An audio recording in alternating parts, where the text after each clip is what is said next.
Selamat datang di acara podcast Ruang Nalar STIT Atakwa Ciparai, Bandung. Di sini kita akan membahas mengenai pendidikan, ilmu pengetahuan, sejarah, kesehatan, atau hal-hal menarik lainnya.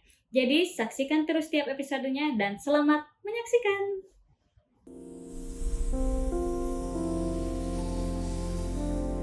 Assalamualaikum warahmatullahi wabarakatuh. Di sini saya sedang bersama Kiai Haji Iwan Himawan SPD MAG.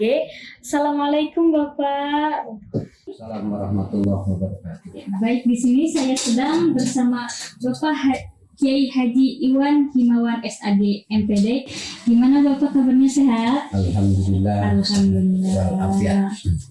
Semoga sehat selalu ya Pak, sampai nanti akhir bulan suci Ramadan, diberikan kelancaran dan kesehatan. Amin ya Allah ya Rabbal alamin. Baik, di suasana yang Masya Allah sore hari ini nyimak lagi mujerna, kalau bahasa Sunda mah ceket-ceket nanya bapaknya tenggorok hante dipaksa nggak dipaksa, diundang gitu mengobrol. Mengobrol santai. Baik Bapak, sebelumnya saya ucapkan terima kasih karena sudah berkenan hadir di acara podcast kami, yaitu Ruang Nalar STIT Atakwa Ciparai, Bandung. Terima kasih Bapak. Apalagi udah sore hari lagi cepet-cepetnya memaksakan, tetap terima kasih sekali ya Bapak ya. Baik. Nah, ini nih untuk teman-teman yang masih belum mengenal sosok yang ada bersama saya ini. Ini adalah Ketua Senat STIT Atakwa Ciparai, Bandung. Benar begitu Kak? Bernama Kiai Haji Iwan Himawan SAG MPD. Catat. Gini ayam hilap. Ini yang kita tunggu-tunggu teh sosoknya ini gitu ya. Baik, di episode pertama ini kebetulan sekali bulan suci Ramadan Bapak, jadi kan tidak ada kopinya Bapaknya. Iya. Untuk ceket ge kopi mah tak acan ayah punten dipending janten maghrib gitu. Jadi di bulan suci Ramadan ini kita ada progres membuat podcast, dan ini kebetulan episode pertama Bapak. Jadi alhamdulillah yang datang langsung ketua senatnya. Jadi kalau dipikir-pikir mah spesial seperti martabaknya. Ali lapar martabak we. Masya Allah. Baik Bapak, menyinggung tentang bulan suci Ramadan. Nah, ini selain dari kepadatan kampus, keseharian Bapak atau targetan untuk bulan Ramadan tahun ini itu seperti apa Bapak? Bisa dicoba. Ya, Bismillahirrahmanirrahim. Assalamualaikum warahmatullahi wabarakatuh. Sebelumnya saya ucapkan selamat menjalankan puasa saum. Semoga saum kita di hari ketiga di bulan Ramadan ini selalu mendapat perlindungan dari Allah Subhanahu wa taala. Di hari kita saum diterima, kemudian mendapatkan apa yang telah Allah janjikan bagi kita. Target di Ramadan kali ini sebenarnya kita nggak lepas dari apa yang dinukilkan di dalam Al-Quran. Jadi semoga kita menjadi insan yang bertakwa, ya, menjadi muttaqin, sehingga memperoleh peningkatan baik dari target peningkatan secara ruhiyah, bahwa kita ketika beribadah semakin merasa seolah-olah kita itu ada di hadapan Allah Subhanahu wa taala. Kemudian target peningkatan akhlak juga semoga kita capai di Ramadan kali ini, ya. Yang kemarin mungkin kita masih banyak kekurangan. Semoga akhir cerita di Ramadan ini kita semakin meningkat dari perbaikan dari segi akhlak, kemudian target sosialnya juga kita semakin respect ya terhadap saudara-saudara kita yang membutuhkan kepada kita, baik dalam bentuk sedekah atau zakat ya. Kemudian target kita kadang-kadang kita lupa nih bahwa Ramadan itu selalu bergandengan dengan cerita turunnya Al-Quran ya. Sehingga sebenarnya kalau Ramadan tanpa Quran itu nggak sempurna. Sehingga diharapkan bahwa kebiasaan kita membaca Al-Quran di bulan Ramadan ini mudah-mudahan terbawa, ya, mudah-mudahan terbawa di bulan-bulan selanjutnya. Karena target dari saum ada peningkatan dari segi akhlak, kemudian dari segi rupiah, ya ditambah lagi dari kebiasaan kita membaca Al-Quran. Mudah-mudahan target Ramadan khatam misalkan 30 juz, di bulan-bulan selanjutnya pun tiap bulan 30 juz itu sudah biasa khatam ya.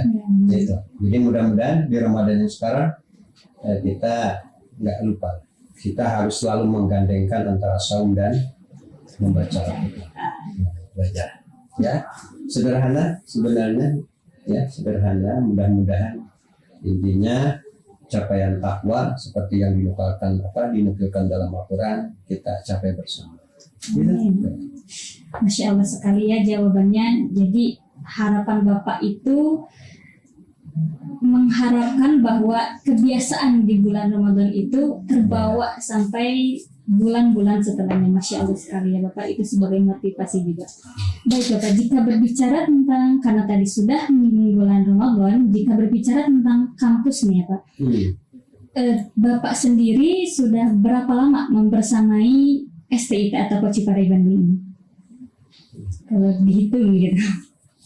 Istilah membersamai sebenarnya kita sih dari awal juga selalu bersama dengan takwa sampai sekarang, setia menemani. Ya, cerita mungkin di awal dari ketika tahun 98 ya, 98 kebetulan kampus kita itu sebenarnya bukan di sini sih awal. Kampus kita itu ada di Kampung Riau. Ya, itu kampus awal sekitar Kota Ciparai, itu ada di kampus mana di sana itu adalah merupakan sebuah tempat berkumpulnya para pemerhati pendidikan, juga tokoh masyarakat dan tokoh agama yang berada di wilayah Kecamatan Ciparai. Ya, pada saat itu beliau-beliau ini mencoba untuk memikirkan tentang bagaimana meningkatkan kualitas didik guru-guru yang ada di wilayah Kecamatan Ciparai khususnya, karena saat itu para pengawas di luar tokoh masyarakat dan tokoh agama berkumpul, sehingga hasil survei ya, ketika beliau mengadakan pengawasan ke wilayah, khususnya di wilayah Bandung Selatan awalnya, jadi melihat bahwa potensi secara pengabdian guru itu ada banyak, cuma potensi dari segi profesionalisme mereka itu belum begitu mempunyai kekuatan dari segi metodologi, sehingga para pengawas, dalam hal ini pengawas yang ada di bawah naungan Kementerian Agama Kabupaten Bandung, ya, beliau berembuk dengan tokoh-tokoh yang ada di wilayah Kecamatan Ciparai, yang dalam hal ini tokoh masyarakat diprakarsai oleh Bapak Kiai Haji Jayadi Nasihin, ya, kemudian dari unsur tokoh agama dipelopori oleh Abuya Abdul Majid. Nah, beliau ini berkumpul untuk membicarakan tentang rencana untuk membangun atau mengadakan sebuah lembaga perguruan tinggi yang notabene di dalamnya itu memberikan pembelajaran agama Islam, ya, yang mana mungkin sekarang kita tahu bahwa STIT lahir, ya, Sekolah Tinggi Ilmu Tarbiyah, yang berharap bahwa guru itu bukan cuma tingkat untuk ngajar, tapi dari segi akhlak adab pun mereka itu tertanam juga. Itulah target utamanya.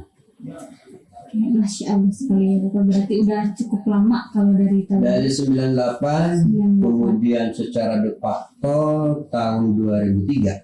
Ya 2003 Ketua Yayasan At-Taqwa nih dalam hari ini diketuai oleh Pak Kiai Haji Jaya Binasiin, ya,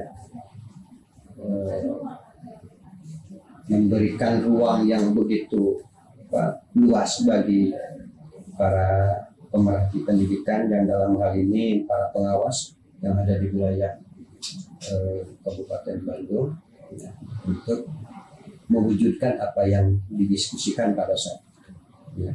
Ada secara de facto tahun 2003 STIP berdiri, ya, tapi baru sebatas legal dari yayasan itu. Kemudian kalau secara de jure-nya, secara legal institusi dari pemerintah, ya, dalam hal ini dari Kementerian Agama, itu tahun 2005 sampai sekarang. Alhamdulillah. Berarti Bapak sudah membersamai itu kurang lebih 23 tahun atau 23 tahun dari 2003 ya. Dari 2003 sekarang 2006. Nah, berarti lama sekali ya teman-teman. Masya Allah sekali. Nah, dari jangka waktu itu atau dari kurun waktu itu Bapak, menurut Bapak sendiri apa yang paling signifikan berubah di STIT At-Taqwa? Entah itu mahasiswanya mungkin, atau bangunannya, atau sistem pembelajarannya. Menurut Bapak apa yang paling kentara gitu, kelihatan banget perubahannya di STIT At-Taqwa Ciparebanyak? Sebenarnya sudah membedakan ya, perubahan yang signifikan, karena kayaknya dari segi perkembangan dan perubahan itu kayaknya selalu berbarengan. Ya, selalu berbarengan itu. Dulu kita di kampus awal yang ada di Riau, jadi sejumlah mahasiswa yang hadir dengan kapasitas bangunan pun tetap terlayani. Kemudian sekarang kita pindah ke kampus baru di Banyuwangi ya, dari 2014 kalau nggak salah 2014 ya, pindah ke Banyuwangi itu adalah dalam rangka untuk mengimbangi juga ya perubahan dari segi perkembangan populasi mahasiswa, sehingga ya alhamdulillah jadi sampai sekarang kita selalu mengimbangi populasi perkembangan mahasiswa. Apalagi sekarang ada prodi PIAUD ya. Jadi di kita di situ itu ada dua prodi.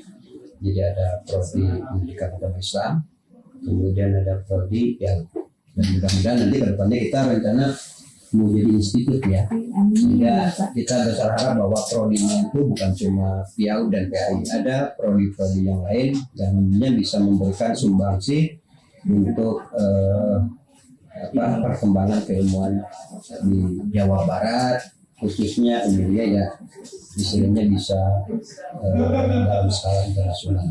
Meskipun rintisan untuk menapaki kita ke arah capaian visi dan misi bisa menjangkau dunia internasional, ya alhamdulillah kemarin kita kan sudah bisa melaksanakan kegiatan PPL yang KKN itu di Thailand, kerjasama dengan para alumni yang ada di Thailand di sana. Masya Allah sekali. Alhamdulillah. Cuma sekarang mungkin agak sedikit terjeda itu karena kita tahu ya situasi politik di Thailand lagi ada perubahan, sehingga untuk kegiatan tahun sekarang kita berhentikan dulu sambil melihat bagaimana perkembangan politik di Thailand. Tapi untuk tahun sekarang belum ada dulu PPL ke Thailand. Bisa dilanjut kalau perkembangannya bisa. Insya Allah masih bisa dilanjut karena udah beberapa kali kita melakukan kegiatan PPL KKN di sana. Ya. Jadi untuk tahun sekarang karena ya, di media-media ini kan bisa dilihat bagaimana situasi politik di sana. Perang ya, lagi perang saudara lah dengan itulah kondusif lagi kondusif di Thailand. Bapak, saya dengar kalau At-Taqwa dulu tuh sempat berada di Riau tuh di gang gitu ya Pak. Itu betul di gang emang. Iya. Dulu itu Masya Allah emang sekali. gini nih, ada sebuah kadang-kadang jadi kelakar hiburan untuk memecah ya kejenuhan ketika misalkan kita dalam satu momen mengadakan sebuah rapat koordinasi di Kopertai ya. Jadi Al-Taqwa itu atau Siti Al-Taqwa Jepara itu adalah merupakan satu-satunya, bukan salah satu-satunya perguruan tinggi yang terpanjang jalur darat. Ya, kenapa? Mau tidak mau jadi parkir jauh. Kita itu dulu parkir jauh sehingga mau ke kampus ini ya kita jalan kaki karena kita berada di lokasi di tengah-tengah pemukiman. Ya, di tengah-tengah pemukiman. Tetapi meskipun demikian nih, ya meskipun demikian ada hal yang mesti unik, ya. Meskipun kita mesti jalan kaki dulu untuk mereka-mereka yang kebetulan terkendala di kendaraan roda 2, tapi semangat untuk menimba ilmu, kemudian para dosen semangat untuk memanfaatkan keilmuannya itu nggak pernah sulit, tetap aja berjalan. Sehingga apalagi jadi semacam istilahnya, bukan masker, istilahnya, jadi tren-tren kayak gitu. Jadi Al-Taqwa Jepara itu, setiap Al-Taqwa Jepara itu ya kampus yang ada di terpanjang gangnya gitu ya, sampai di Kopertai ini seperti itu. Tapi ya alhamdulillah lah, hikmahnya kita bisa pindah ke sini tuh, ke tempat yang kemarin juga yang waktu dilihat itu strategis. Ini mungkin lebih strategis lagi. Kenapa? Hanya berjarak sekitar 20 meter ke jalan raya, sehingga akses untuk yang roda 4 itu lebih bisa masuk langsung ke halaman kampus. Masya Allah sekali ya, berarti sempat dijuluki gitu ya, kampus terpanjang banget gangnya gitu. Masya Allah sekali. Baik, Bapak, saya jadi penasaran nih, kalau tantangan awal ketika mendirikan STIT Al-Taqwa itu seperti apa? Yang paling yang paling susah saat tantangannya tuh, entah itu masyarakatnya yang kurang percaya karena masih kecil atau gimana? Tantangan sih emang pasti ya. Setiap gerak pasti ada tantangan, tapi menurut hemat saya kayaknya nggak ada tantangan yang begitu berarti ya, karena dulu itu ada sebuah semboyan kerja yang bisa menyatukan antara semua latar belakang kita dengan istilah gotong royong ya, sehingga ketika ada kendala, kemudian ketika ada masalah yang dihadapinya ya bukan oleh orang per orang, jadi kita hadapin bersama, sehingga ya otomatis kita susah sih menggambarkan apakah masalah itu memang signifikan atau enggak, karena kita hadapin bersama semuanya. Bukan dalam artian kita bekerja tanpa ada job desk, ada, tapi ketika misalkan ada salah satu bidang yang sudah terselesaikan, nah orang yang ada di bidang yang telah terselesaikan itu nggak diam, justru dengan serta-merta memberikan pertolongan dan bantuan kepada bidang yang lain yang kebetulan belum selesai, sehingga ya istilahnya mah selalu kita laksanakan gotong royong, sehingga ya alhamdulillah sehingga sulit kita membahasakan kalau ada masalah yang signifikan, karena ya seluruh kendala, seluruh masalah yang kita hadapi dari awal sampai sekarang pun ya alhamdulillah selalu kita bisa hadapi, karena prinsip kita ya sederhanakan lah masalah itu, jangan sampai justru masalah kecil ketika dibikin kompleks ya, dibikin sulit itu jadi besar. Nah, kita balik mindsetnya itu masalah besar kita sederhanakan, justru kita sedikitnya dapat power, kekuatan untuk siap menghadapi dan kekuatan untuk siap memberikan solusi. Masya Allah sekali. Berarti masalah besar itu bisa jadi sederhana jika kita ingin menyederhanakan gitu ya. Masya Allah, ini harus diingat ya teman-teman, quotes-nya ini berguna banget untuk kita kalau masih memiliki masalah yang menurut kita besar, tapi ternyata itu justru pemikiran sendiri yang mengubah masalah itu jadi besar. Jadi bisa disederhanakan gitu ya Pak. Insya Allah. Masya Allah sekali. Oke. Innallaha ma'ana. Oh iya, betul. Innallaha ma'ana. Betul. Oke. Dari jika tadi tantangannya sudah, nah kan dari berdirinya At-Taqwa ini pasti banyak sekali ya orang-orang yang berperan penting ya Pak, yang atau sedikit banyaknya gitu sangat-sangat berkontribusi di STIT At-Taqwa Jepara ini. Nah, menurut pandangan Bapak sendiri atau yang berada di benak Bapak, jika membicarakan tentang STIT At-Taqwa ini, siapa yang paling memorable gitu, yang paling diingat? Oh, Bapak A atau Ibu B, gimana Bapak tanggapannya? Ini ya, kalau berbicara mengenai siapa yang berkontribusi seperti tadi, kayaknya susah untuk memilah karena semuanya berkontribusi juga. Kita nggak bisa bergerak sendiri tanpa ada topangan dari orang lain. Ya, tapi ya otomatis mau tidak mau ketika bicara masalah organisasi, ya, bicara masalah kelompok, ya otomatis identik dengan ada salah satu figur atau salah satu kepala regu ya yang menjadi motor penggerak. Nah, kalau boleh dibilang, kalau disebutkan nama ya hanya 3 orang lah, hanya 3 orang yang istilahnya menurut saya itu menjadi motor penggerak dari berdirinya STIT ini. Ya. Yang pertama adalah Bapak Dr. Anas Haji Samsudin, kemudian Bapak Kiai Haji Jaya Binasihin, kemudian ya Abu Abdul Najib. Tiga pilar tokoh itulah yang istilahnya justru bagi kami adalah sebagai lokomotif gerak ya STIT At-Taqwa Ciparai Kabupaten Bandung. Yang mana mungkin kita sih sebenarnya harap cemas juga.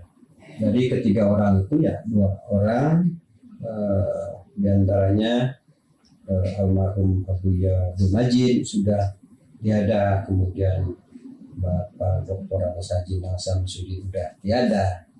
Ya, tinggal 1 orang yaitu Bapak Kiai Haji Jaya Binasihin. Ya, kita doakan semoga beliau selalu sehat, ya, diberi keberkahan umur, diberi umur yang panjang, sehat, dan bisa terus-terusan membimbing kita, ya, bisa mengayomi kita, dan bisa selalu memberikan saran pandang untuk kemajuan STIT At-Taqwa. Ya. Itu ya kalau boleh dibilang nama, ya, bukan nepotisme. Kalau saya sih sebenarnya gini. Termasuk apa ya, ada 3 orang juga sih sebenarnya yang muda-muda ya. Saya mungkin dulu itu pada zamannya muda, kalau sekarang udah tua ya. Saya mungkin Pak Atep ya sama Bu Haji. Nah itu jadi kalau digandengkan nih, mohon maaf bukan apa ya, bukan nepotisme ya. Banyak sih sebenarnya tokoh-tokoh yang terlibat, tapi ya itu hanya sebagai simbol saja. Kalau saya simbol mungkin kepanjangan tangan dari Pak Dr. Anas Haji Samsudin, ya, saya anaknya. Kemudian Bu Haji Nur Hayati ya sebagai kepanjang tangannya Pak Kiai Haji Jaya Binasihin, karena beliau juga anaknya. Kemudian Pak Atep Komusudin sebagai kepanjang tangannya Abu Abdul Majid, karena beliau juga anaknya. Jadi alhamdulillah lah, semangat perjuangan dari beliau-beliau ini insya Allah akan selalu terjuai ya, karena mungkin bukan kita nepotisme, tetapi karena kita tahu ya, kita tahu bagaimana ruh jihad beliau-beliau ini untuk memajukan sekolah tinggi ilmu pengetahuan At-Taqwa Ciparai. Ya, sambil sekarang ya alhamdulillah banyaklah tokoh yang dulu pernah ada yang bilang ada istilah sabiqunal awalun. Ya, ada sabiqunal awalun, kita doakan beliau ini kayak siapa? Pak Haji Hamdan Karim yang dari Cicalengka, kemudian Pak Haji Rohendi yang dari Cicalengka juga, kemudian Pak Kiai Haji Nuri Mahmudin dari Cibiru, kemudian Pak Kiai Haji Oman Abdul Rahman, kemudian Pak Kiai Haji Adik ya, yang dari Balahenda, Pak Haji Zakaria ya, yang dari Maros. Nah itu kepanjang tangannya ada di sini Bu Dr. Imas ya, Bu Dr. Imas, beliau anaknya. Tapi bukan nepotisme, kita hanya karena terpanggil aja ya, terpanggil untuk bisa meneruskan jejak langkah para sesepuh untuk kemajuan dunia pendidikan, terutama untuk meningkatkan profesionalisme guru di madrasah ya. Berarti Bapak termasuk sesepuh juga ya sih Bapak. Kalau sekarang udah masuk ke fase itu ya, udah kepala 5. Udah kepala 5. Kalau dulu masih muda gitu ya, kalau sekarang udah masuk gitu. Udah masuk ke fase kualifikasi. Ya, kalau itu kan kalau sekarang ketua itu udah masuk ke tahap periode kelima ya kan? Generasi kelima ya. Pertama Pak Dr. Andas Haji Samsudin sebagai ketua pertama, kemudian yang kedua Pak Dr. Andas Kiai Haji Mahmudin yang dari Cibiru, beliau juga meninggal. Kemudian yang ketiga Bapak Dr. Andas Kiai Haji Ahmad Kamaludin, alhamdulillah beliau dikasih kesehatan dan panjang umur sampai sekarang juga masih bisa memberikan kuliah kan. Kemudian yang keempat Ibu Haja Inayatillah Ridwan itu sebagai ketua yang keempat. Nah, sekarang ketua yang kelima adalah Ibu Dr. Haja Maimunah Nurul Husain. Mudah-mudahan kita doakan ya semua beliau ini tetap sehat ya, tetap sehat, panjang umur sehingga kita bisa tetap bersilaturahmi dalam keilmuan. Amin. Itu kalau dilihat berarti sejarahnya itu panjang banget ya Bapak, Masya Allah sekali. 23 atau 22 itu sudah termasuk waktu yang cukup lama karena saling berjuang, terus api perjuangannya juga ternyata Masya Allah tidak pernah padam gitu ya, jadi turun-temurun Masya Allah. Kalau boleh dibilang lelucon enggak juga sebenarnya, tapi saya kadang-kadang tersinggung juga. Saya dapat isi juga dari produk apa? Masya Allah, silakan Bapak bisa diceritakan. Jadi saking percayanya, sehingga saking percayanya terhadap alumni Al-Fatwa ya, saya juga Allah percayakan untuk mendapat pendamping hidup juga dari Al-Fatwa. Dan istilahnya ya alhamdulillah sekarang ini salah satu bukti fit and proper kayaknya ya. Jadi saya saksi hidup bahwa Al-Fatwa itu bisa berkiprah di berbagai macam dunia pendidikan. Dan itu tadi saya diangkat bisa ke pegawai negeri. Jadi sebenarnya sekarang itu justru beliau itu ketika lulus langsung diangkat ya, ketika lulus langsung diangkat, di samping mungkin yang alumni yang lainnya juga sih. Sekarang udah ramai P3K kan, sudah banyak lah yang yang sudah masuk ke link P3K atau di instansi yang lain. Bahkan ada yang di kecamatan kemarin saya waktu KKN ada yang jadi pegawai kecamatan, bagian bendahara kecamatan, nggak tahu keuangan kayak ini. Nah itu ya, Masya Allah sekali Bapak, berarti itu bukan katanya, itu saya rasakan faktanya gitu ya, ada di lapangannya. Berarti dengan begitu ya bisa disimpulkan lah bahwa fasilitas yang masih terbilang sederhana ini bisa memunculkan produk yang berkualitas gitu ya Pak. Iya, Masya Allah, Masya Allah. Kecil-kecil cabai rawit. Kecil-kecil cabai rawit. Ingat apa ya? Boleh dicari, mungkin ada sebuah organisasi, padahal sebenarnya besar sih. Organisasi itu udah internasional, tapi adanya di India. Tapi silakan aja dicari, namanya nggak apa. Tapi kalau lihat kantor sekretariat itu kecil, tapi emang gemar di internasional itu bisa. Nah itu kita pengen seperti itu. Atau apa ya boleh dikatakan nggak kecil-kecil juga. tapi sudah mendunia. Iya, Ya, intinya ya ada di Thailand. kita udah dari Thailand. Untuk dosen-dosennya ya udah keliling dunia, ya. Insya Allah Eropa ya udah. Dosen-dosennya. Insya Allah mudah-mudahan dengan tua yang baru yang sekarang ya Dr. Afian Nurella, mudah-mudahan nanti juga bisa semakin intens bisa membawa mahasiswa takwa untuk apa istilahnya rihlah ilmiah ya, untuk bisa rihlah ilmiah ke luar negeri. Amin. Semoga dipermudah ya Pak ya. Baik, ini pertanyaan terakhir Bapak. Ya. Ini karena berhubung saya juga termasuk mahasiswa yang udah semester 6, udah setengah jalan. Ya. Bagaimana Pak tips and triknya gitu untuk apa namanya, kan perjuangan itu panjang dan tengah-tengah perjuangan pasti aja ada tantangannya. Nah, itu gimana supaya kita tuh tetap sabar, tetap mau berjuang walaupun banyak tantangannya. Silakan nih Bapak. Masalah tantangan sih emang selalu ada kan, kita punya rumus belajar. Tantangan selalu ada, tapi untuk memperkuat semangat kita punya slogan bisa-bisa, kudu bisa, insya Allah bisa, saya jadi, kudu jadi, insya Allah jadi. Cuma untuk bisa tetap mengiringi langkah kita punya prinsip bahwa tetaplah melangkah meskipun langkah kita kecil, ya, tetaplah berjuang meskipun kadang-kadang perjuangan kita itu nggak dilihat orang, ya, selalu jaga niat, selalu merawat ikhlas, insya Allah apa yang kita lakukan nanti juga akan berhasil. Gitu aja ya, soalnya kalau tanpa jaga hati kemudian merawat ikhlas kayaknya mah bakal ngaruh mas. Ya, ketika ikhlas ya otomatis kita merawat ikhlas insya Allah segala sesuatu itu akan selalu bernilai baik. Ya. Terima kasih Pak, berarti diingat ya, sebisa-bisa kudu bisa, insya Allah bisa, ya, jadi kudu jadi insya Allah jadi. 6 kata diingat-ingat ya Bapak. Jadi kita pasti jalan mengerjakan banyak sih sebenarnya. Ini ya, untuk jaga kesolidan sebenarnya gini sih, sebisa-bisa kudu bisa, kalau nggak solid sih sebenarnya tetap aja ya susah ya. Nah, untuk menjaga kesolidan ya kita punya 3 juga sebenarnya rumusnya ya, satukan hati, satukan pikir, satukan amal. Ya, ketika hati kita misalkan masing-masing ya nggak bakal selesai.